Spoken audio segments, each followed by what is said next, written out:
here we are at the Lake of the Ozarks, and probably about mile marker, what do you say, Dennis? 8, 10, something like that.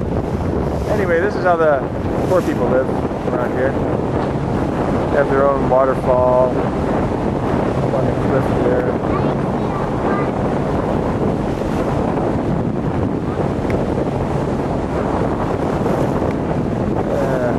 It's not a bad wood, not a bad house.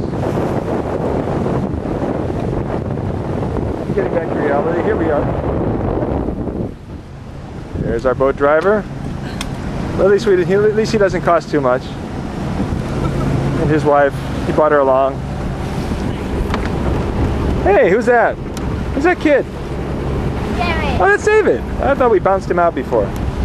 Oh, we got a dog in the boat too. And there's Leah and Nicole. And the lake. We're heading around Horseshoe Bend up here. I think that's Horseshoe Bend.